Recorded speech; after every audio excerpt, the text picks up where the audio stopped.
Hello friends, welcome to my another vlog. तो ये है आज सवेरे का मौसम। हनोई में फ्लड के लिए वार्न किया था, तो ये बस फ्लड के ही कुछ नज़ारे हैं जो मुझे विंडो से दिखे। सवेरे उठ के मैं मतलब ऐसा हो गया कि शिट यार, पानी तो बहुत ज़्यादा बन गया, मतलब बहुत ज़्यादा बढ़ गया था। तो मुझे आज जाना था अपनी फ्रेंड के घर गणपति के लिए। तो इस वजह से मुझे फ्लावर मार्केट भी जाना था फ्लावर्स लेने लिए। तो मैं डाउटफुल थी कि रूट खुली होगी नहीं खुली होगी, तो फिर भी मैं चली गई थी। और वहाँ मुझे इतने प्यारे प्यारे फ्लावर दिखे थे। फिर भी ये फ्लावर्स बहुत कम आए थे। मतलब मैं जब गई ना, तो मुझे लगा कि यार मार्केट तो बंद ही है, बट कुछ शॉप खुली हुई थी जहाँ इन्होंने बुके बना के रखा हुआ था। बट मुझे बुके नहीं चाहिए था, मुझे नॉर्मल फ्लावर्स चाहिए थे, 1-2 बंच, कि मैं इजीली ले जा पाऊँ। तो फिर मैंने ऐसे पूछा कि और शॉप, क्योंकि जिससे मैं लेके जाती हूँ उसकी शॉप मुझे दिखी नहीं खुली। तो मैंने ऐसे पूछा कि खुली क्यों नहीं है, लाइक गूगल ट्रांसलेट करके दिखाया। तो वो बोलते कि फ्लड के चक्कर में चाइना से ये फ्लावर्स सारे चाइना से आते हैं। तो बोला कि 2-3 दिनों से फ्लावर्स आए नहीं हैं। तो मुझे ऐसा था कि ओके। फिर यहाँ पे बहुत सारे ड्राई फ्लावर्स थे। ये ड्राई फ्लावर जो है ना, ये बहुत लंबे टिक जाते हैं, लाइक 1-2 महीने टिक जाते हैं। और फिर मुझे दिखे ऑर्चिड के फ्लावर्स। ये तो खैर वाकई में बहुत लंबे टिकते हैं, बट इनके लिए नीचे मिट्टी होनी बहुत ज़रूरी है। ड्राई फ्लावर्स को मिट्टी नहीं लगती, आप उन्हें डायरेक्टली वास पे भी रख सकते हो। जो रोज़ के चारों लगेंगे ड्राई फ्लावर्स हैं, मतलब इधर बहुत, मतलब मैं मेरे घर में होम डेकोर के लिए सिर्फ एक यही है जो मैं फ्लावर वास पे रखती हूँ। इसके जैसे सिमिलर एक और हैं, वो भी बहुत अच्छे होते हैं। फिर मुझे एक जाइंट ऑर्चिड का प्लांट दिखा, मतलब पॉट दिखा, जो बहुत बहुत बड़ा था और उसके अंदर सारे ऑर्चिड ही ऑर्चिड थे। फिर मैं घर आ गई थी, मुझे घर आके रेडी भी होना था। तो मैंने साड़ी वगैरह पहन के फिर मैं बैठ गई थी, क्योंकि मैं पहले साड़ी नहीं पहनी थी। बट लास्ट टाइम क्या था कि मैंने साड़ी मेकअप कर लिया था, फिर जब मैंने ब्लाउज़ डाला तो मेरी लिपस्टिक फैल गई थी, आईलाइनर फैल गया था। तो फिर मैंने आज पहले ही मैं रेडी हो गई थी। फिर उसके बाद मैंने मेकअप किया। तो मैंने अपना स्किन केयर कर लिया था, मॉइस्चराइज़र, सनस्क्रीन एंड ऑल। फिर मैंने अपने फेस में प्राइमर लगाया, जो पोर्स इरेज। ये बहुत बहुत अच्छा, मतलब इतना सॉफ्ट फिनिशिंग है इसकी, बहुत ज़्यादा अच्छी। तो जब तक ये अच्छे से स्किन में एब्जॉर्ब होता है तब तक मैंने अपना आई मेकअप कर लिया था। तो आई मेकअप करने से पहले मैं अपने आईलिड्स पे कंसीलर लगा लेती हूँ, ताकि जो भी कलर्स हों वो एकदम पॉप अप हो। तो इतना ज़्यादा नहीं लगाया था कंसीलर, मतलब लाइट सा रखना था, इतना ज़्यादा नहीं मेकअप रखना था। तो इसलिए मैंने हल्का सा कंसीलर लगाया। फिर अपने ड्रेस के हिसाब से शेड सिलेक्ट किया था। और जब भी मैं शेड सिलेक्ट करती हूँ, पहले नीचे डार्क, फिर लाइट, फिर ऊपर मतलब हल्का सा लाइट रखती हूँ, और नीचे नीचे थोड़ा डार्क रखती हूँ। और फिर इसके ऊपर मैं हल्का सा शिमरी आई शेडो लगा लेती हूँ, जो लाइट गोल्डन सा होता है, जो बहुत अच्छा दिखता है। मतलब नॉर्मली मैं ये लगाती ही हूँ, आई शेडो ये वाला।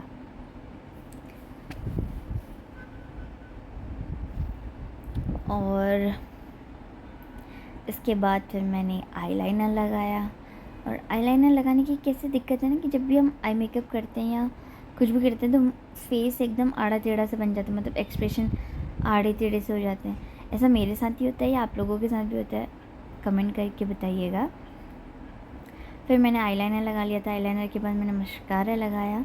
फिर मुझे बाद में ध्यान आया कि यार सबसे पहले तो आईब्रो बढ़ते हैं, आईब्रो करने के बाद सारा आई मेकअप होता है।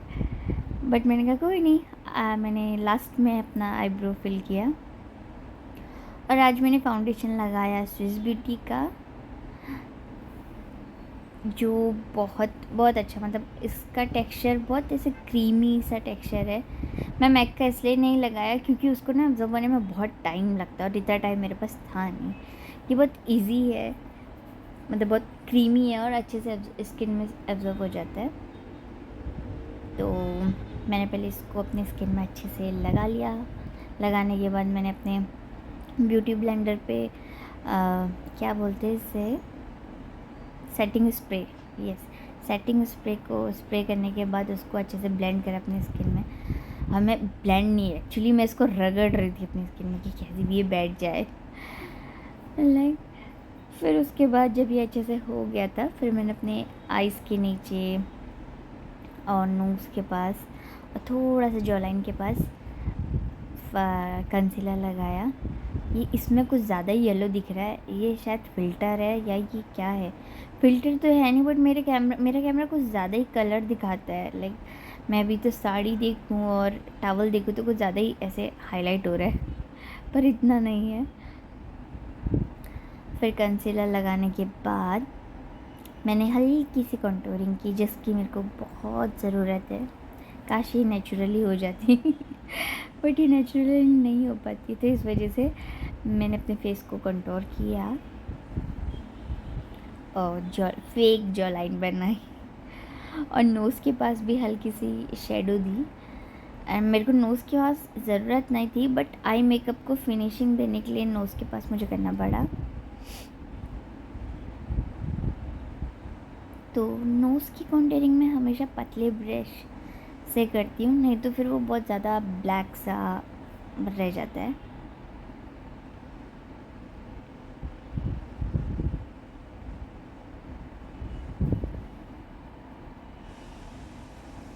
फिर उसके बाद कॉम्पैक्ट से मैंने इसको सेट कर लिया था। मैं लूज़ पाउडर का यूज़ नहीं करती क्योंकि लूज़ पाउडर मेरे फेस पे बहुत ड्राइनेस कर देता है।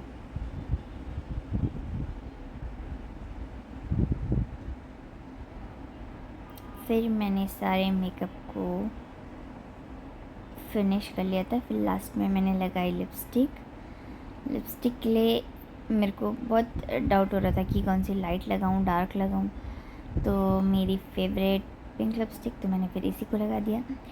ये मेरे को सिर्फ़ एक ही बार ये लिपस्टिक मिली है लैक्मे में, उसके बाद मुझे दोबारा ये कभी नहीं मिली। फिर उसके बाद मैंने अपना सेटिंग स्प्रे से मेकअप को सेट कर लिया था और थोड़ी देर से ड्राई होने के लिए छोड़ दिया।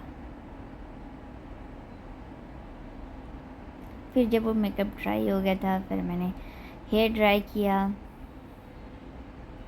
और मैं हेयर ड्राई करने से पहले अपने बालों में सीरम लगा लिया था। हीट प्रोटेक्टर मेरे पास था नहीं, तो मैं यूज़ बहुत लंबे टाइम से नहीं कर पा रही हूँ और डाइसन हेयर रैप से मैंने अपने बाल को ड्राई कर लिया था और उसी से सेट भी कर लिए थे। और डाइसन यूज़ करते करते मुझे दो या ढाई साल तो हो ही गए हैं, मुझे एग्जैक्टली नहीं पता, आई थिंक 2 तो हो ही गए हैं। फिर मैंने अपने लुक को कंप्लीट करने के लिए बिंदी लगाई। फिर बिंदी लगाने के बाद मुझे याद आया, ओके मांग सिंदूर भी तो बनी है। फिर मैंने सिंदूर लगाया और जब मैंने सिंदूर लगाया तो मुझे पता चला कि जो मैंने अपने बीच से मांग निकाली वो मेरी टेढ़ी है। फिर मैंने उसे सीधा किया और अपने बालों को अच्छे से 2 पार्ट डिवाइड किए। अभी मैं रेडी तो हो गई थी, बट मेरे को कन्फ्यूज़न था ज्वेलरी के लिए।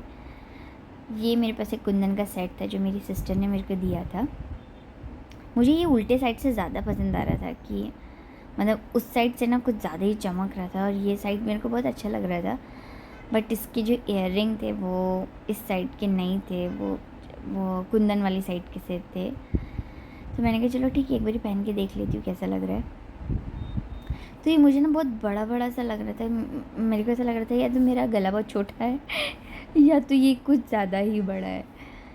तो मैंने एक बार ओवरऑल अच्छे से ट्राई करके देखा, नेकलेस पहना, इयररिंग पहनी।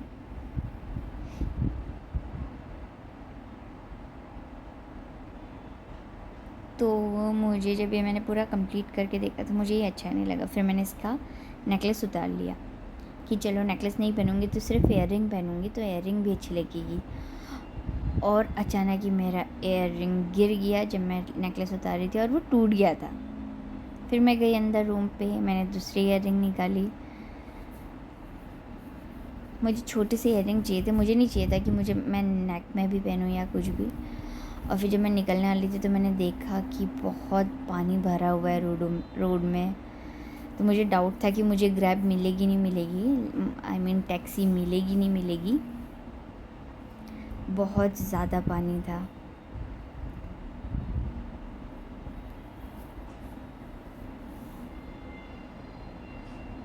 और फिर मैंने ग्रैब की, मुझे टैक्सी तो मिल गई थी, बट वाकई में बहुत पानी था। ये उसके घर की साइड का वीडियो है।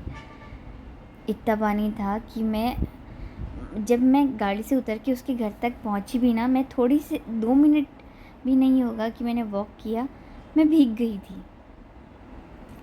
क्योंकि बारिश भी हो रही थी और मेरे पास सिर्फ एक फ़ोटो थी जो ग्रुप की थी और मैं बहुत लेट भी पहुंची थी। होप आपको मेरा ये व्लॉग अच्छा लगा होगा। तब तक के लिए बाय बाय।